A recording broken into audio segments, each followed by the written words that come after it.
Sammy and I are going to carry on with the Q&A because you guys sent in amazing questions. One of our first questions from a mommy is, what are the best first foods to introduce to my baby? How would you then, when you start the solids, be able to know if your baby is having difficulty swallowing? Like often they will, I think this mom was also like questioning when they push it out their mouth. Does that mean that they don't know how to swallow or that they're not ready? A great question that comes up often that I have here is, how do I know if my baby is eating enough? How would you assist a mom, or what sort of tips would you give a mom when she wants to transition from a more puree-based diet to a more textured-based diet? What are just general kind of guides that you would recommend?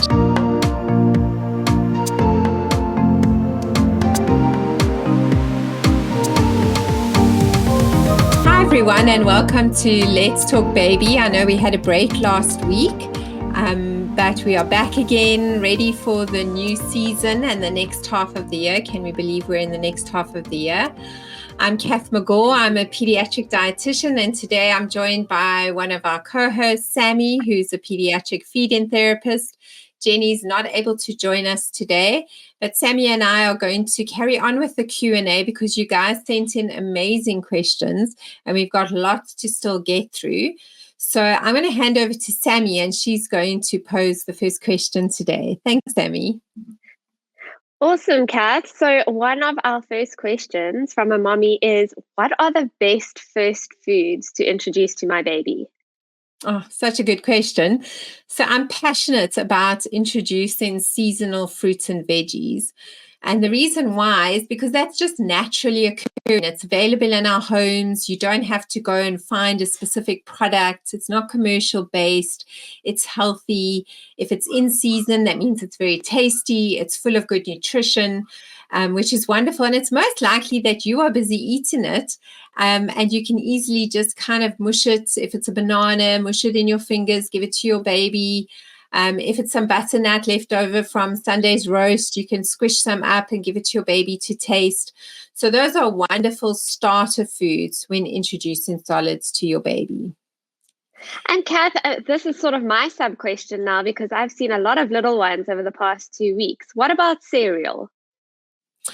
So cereal is not one of my favorites. And the reason being, I'm glad you asked that, I think is because remember that your baby's on an exclusive milk diet, and then you're going to now switch over to solids. So we know there's going to be some gut change, and the stools are going to start looking a bit differently. They're going to poo differently. They might not poo as frequently. They might even look or appear constipated initially. So if you start with something like a cereal solid, there's a higher risk of actual constipation than if you start just with a fruit or veggie.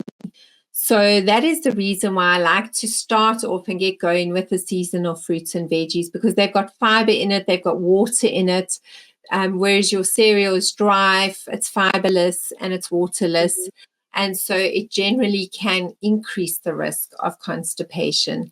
And that is why I really like to get them going on something that is fresh, from nature, full of nutrition, full of color, full of flavor, and get them started on that. Yeah. Okay. So I was just thinking a nice follow on from that was, how would you then, when you start the solids, be able to know if your baby is having difficulty swallowing? Like often they will, I think this mom was also like questioning when they push it out their mouth. Does that mean that they don't know how to swallow or that they're not ready? No. So also a great question, Kath, because I think there's a lot of overwhelm when it comes to introducing food to your babies, and a lot of fear as well. Can they cope? Are they swallowing correctly? Are they at risk of choking? And so especially that tongue thrusting behavior where they're thrusting food out their mouth is very, very, very normal in those early days. That is your baby's main motor pattern at this stage, is that forward back tongue movement, and that's how they actually drink their milk, whether it is breast or bottle. Now you're giving them something of a completely different texture, and they still have that motor pattern in their brain. So initially, that's what they're going to do, is they're going to do that tongue thrusting, and that's why we start solids as well, is to get them used to a whole new motor plan. They're not going to just know it, from the get-go. And that's where we look at texture progression, and, that's a whole other question. But that's, to answer the question straightforwardly, it's very normal. I think if your little one is having difficulty, you need to know the difference between gagging and choking, because a lot of moms worry that their little ones are choking when in fact they're actually gagging. And gagging is something that is, again, very normal, and it pairs with that spitting the food out, that anterior posterior tongue pattern. And it's actually a protective mechanism. So if your baby is gagging, especially in the early days, especially when trying a new food, a new texture, very, very normal. If your little one is still gagging on a texture, after introducing it time and time again, you've offered them the practice, then we start to think, okay, what's going on here? Or if they are, let's say, over a year and there's persistent gagging. But if there's gagging in the early days, we are fine with that. We expect it. However, if your baby consistently chokes, that's when we are starting to worry. So you need to look at, are you actually offering age-appropriate sized foods? Are you offering age-appropriate textures? And so there's beautiful resources online, depending on which route you're taking. If you're taking baby-led weaning or traditional spoon feeding or combination of the two, there's amazing resources online to show what is age appropriate to be offering your little one. I think also as a mom or as a parent, if in doubt, seek assistance. If you are worried and think that your baby isn't able to swallow, if you see any sort of facial grimaces, any type of pain when they're swallowing, then I would advise to get it checked out. But the main things to remember is gagging is normal, and that anterior posterior tongue pattern is normal. That doesn't mean they can't swallow. So just trust your instinct, watch your child, observe them, keep track of what you're offering them.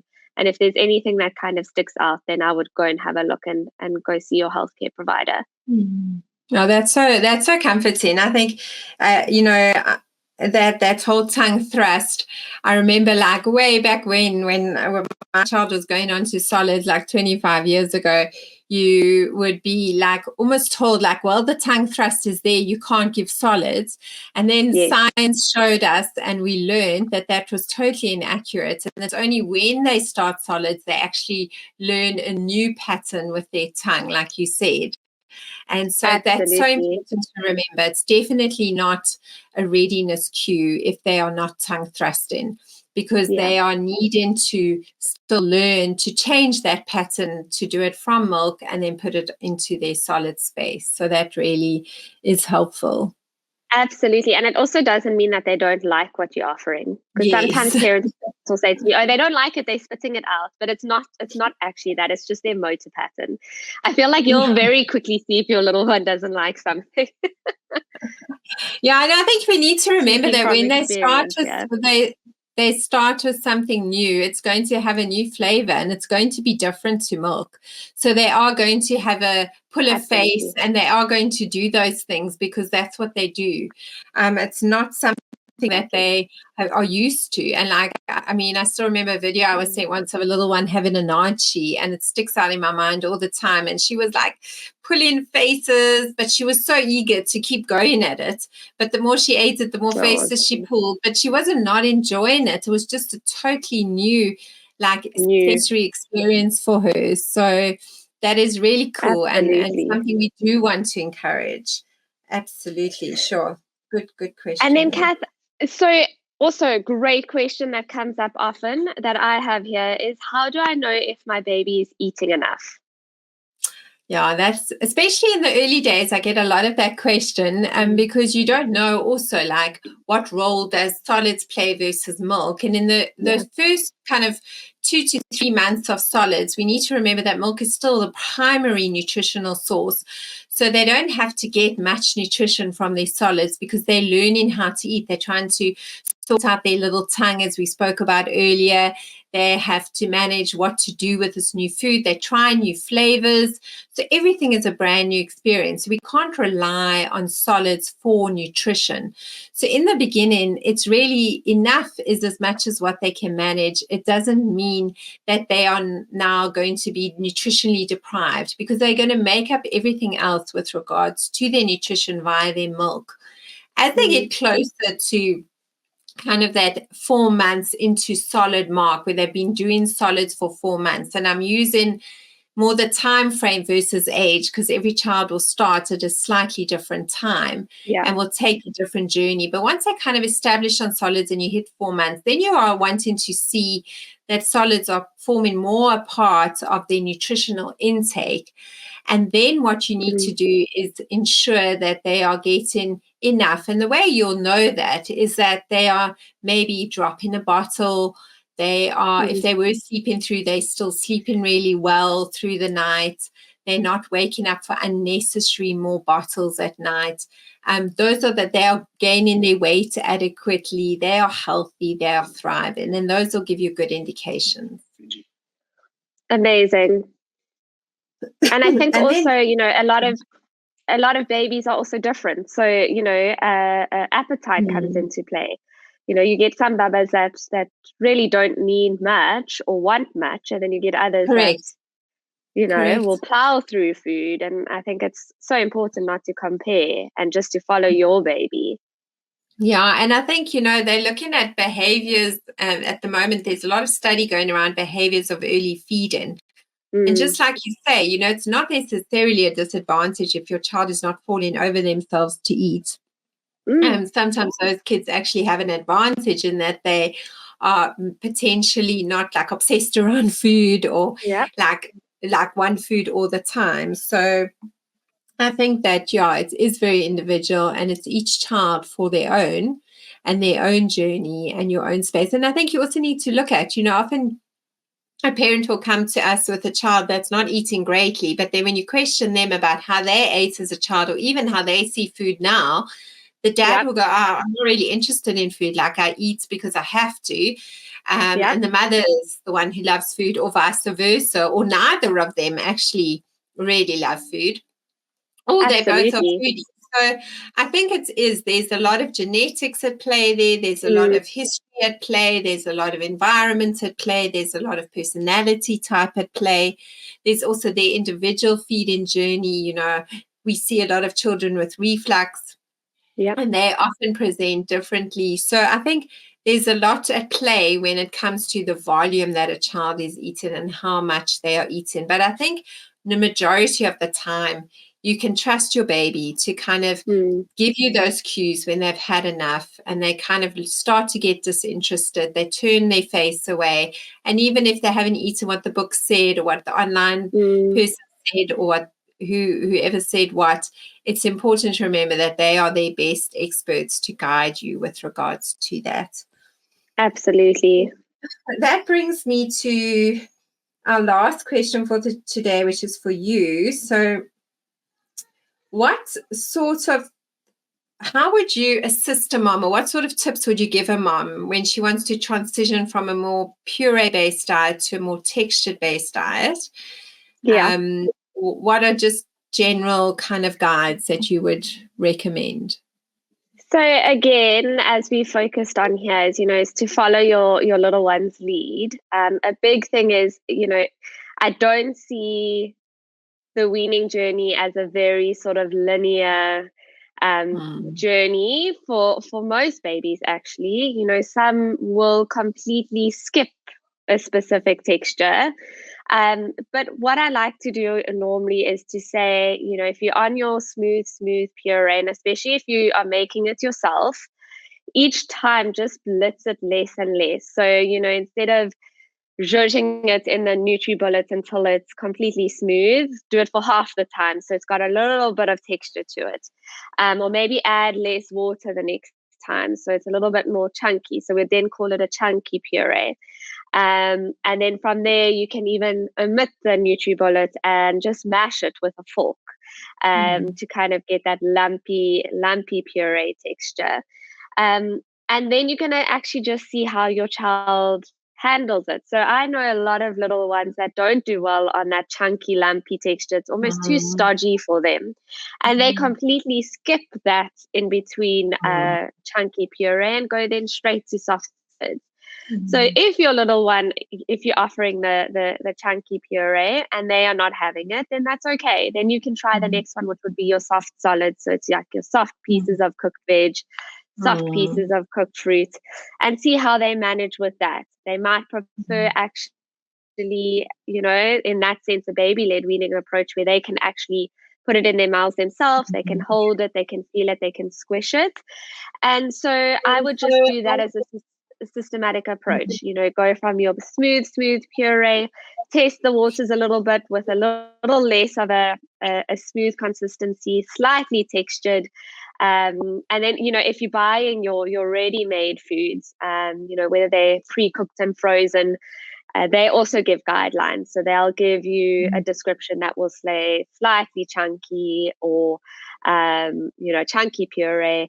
Give that a go. If your little one doesn't enjoy it, then try the next step, which would be your soft solids. And then you can progress from there. If you are stuck on a certain texture, so if you can't progress past the very smooth puree, then I would advise maybe, again, chatting to somebody like yourself, Kath, or myself, to kind of have a look at what's going on there. But it's okay if you skip, certain texture groups, definitely. And it's also, I love what you're saying, because it's also okay to be on smooth puree and then have handheld foods alongside that. And some babies just prefer their textures totally separate. They love the very smooth yogurt and the very smooth fruit purees and veggie purees, and they'll wolf down their nutrients in that form, but then they would rather hold a piece of meat or hold a piece of toast or hold a piece of egg or something like that than have that all chunky and mushed together. And that's okay. It doesn't matter. Totally fine. I mean, think of your end goal. You want them eating the same foods as you. If they're going to skip that, great. And I also find that little ones that have a hypersensitive gag reflex don't do well on those chunky purees. It catches them off guard. They have a little piece wandering off in their puree form, and it just elicits that gag. So, skip that altogether. Let them be in control of a soft piece of veg. Totally fine.